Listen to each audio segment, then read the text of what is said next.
Earlier this morning, Donald Trump participated via telephone in a disastrous live TV interview on CNBC's Squawk Box. Most of the conversation was led by one of the hosts, MAGA host Joe Kernan, who likes to kiss Trump's ass and grade him on a curve. But it went so disastrously because Kernan was forced to fact-check Trump embarrassingly at one point about inflation. Trump insisted that the Strait of Hormuz was totally under U.S. control, even though it obviously isn't, and he wouldn't commit to not committing war crimes, even though Kernan teed him up to make that sort of commitment. And it got so badly that at the end, Kernan basically had to beg Trump to hang up the damn phone.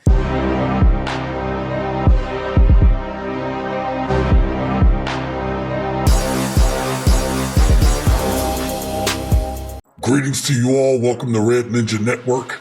I'm Mr. Red. I saw this video clip about Trump and this interview.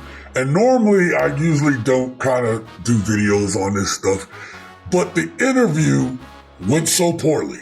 It went so poorly that I was like, okay, something is clearly wrong with Donald Trump. Like, I already knew it, okay? But I wanted to show you all and discuss it with you. The backdrop right now is going to be pondering politics. It is hard to believe that this man is fit to be president after watching this video. Make sure you subscribe to the channel, help us to grow, help us to get monetized at 1,000 subscribers, and you're going to want to hit that like button so we can push this video out. We have much to discuss. Let's strap in. Let's get after it. I just want to return for 1 second and make an analogy here. You saw what inflation did to the Biden legacy and administration. So 22% price increases. By the time he was leaving, it was down to about where it is now, about 3%. But not a single. It was down to 5%. It wasn't down. Or 3, but not a single person. And the reason it was down was because I had won the election, and it started falling after I won the election, and I started getting prices down from right after November. The man can't even help himself.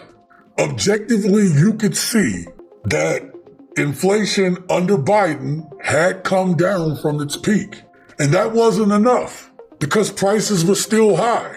People said, hey, we want our prices to come down.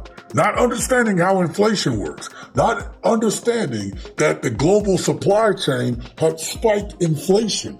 And now Trump is artificially creating the same economic situation that could potentially not only cause inflation to go higher, which it already has been higher, okay, but cause stagflation, meaning no spending in the economy, you have, stagnant jobs, but yet inflation is going up. So we're almost there. And this man is so worried about how people perceive him.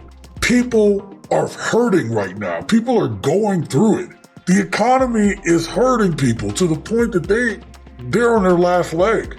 And this man, Donald Trump, who is a billionaire, who has gotten richer since being in office, he isn't worried about that because it doesn't affect him. He's worried about his legacy.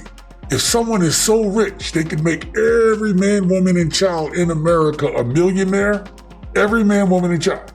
How is that type of person really going to understand your economic hurts and pains? But this interview gets worse. This clip is going viral.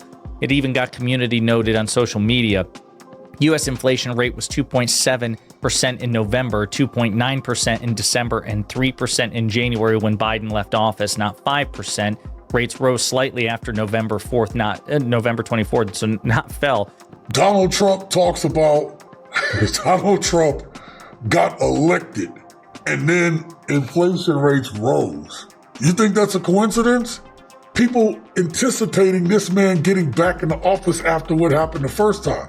In other words, it was about 3% when Biden left office. And not only does Trump not deserve credit for that, but if he wants to try to take credit for it, because it was after I won the election, actually the rate of inflation increased after you won the election while Biden was still president, which means, I suppose, by your logic, you're responsible for increased inflation even on Biden's watch. Here's another embarrassing moment. Very successfully, and the blockade has been a tremendous success. They said 2 days ago, we will open the strait. I said, no, we're not going to open the strait until we have a final deal. No, we want to open the strait. They said, we're not opening. We totally control the strait, just so you understand, for all the fake news out there.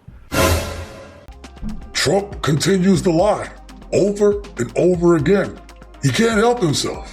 The only thing this man knows to do is to continue to lie about what he's doing, what's he in control of. Let me make something clear to you all if you haven't gotten it yet. Donald Trump is not controlling this situation over there in Iran. If anything, the point where Donald Trump is right now is that he does not know how to get out of Iran. He wants them to come back to the table and give him a bunch of concessions. But you have to understand that Donald Trump has put Iran in a situation where they can't trust our word. They were in the middle of negotiating when the initial strikes happened.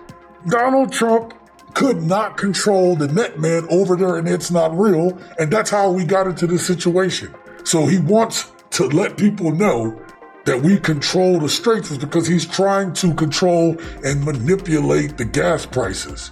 But it doesn't matter, because if those ships and stuff aren't moving through there, if they're not making and depositing or grabbing their deposits of oil and bringing it back to where they are, it doesn't matter what Donald Trump says. The market eventually is going to catch up with the lack of supply. Oh my God. He lies so that he can get the sound bites. But while we feel it in our pocket, we know he's lying. This is how big of a narcissist this man really is. Joe Kernan, the MAGA host in question, is not stupid. He's much, much smarter than Trump. And so the reason he was stuttering and stammering there is because he knows everything Trump just said was absolutely wrong. That Trump is either lying his ass off or Trump is incredibly stupid. And so then Andrew Ross Sorkin tried to jump in.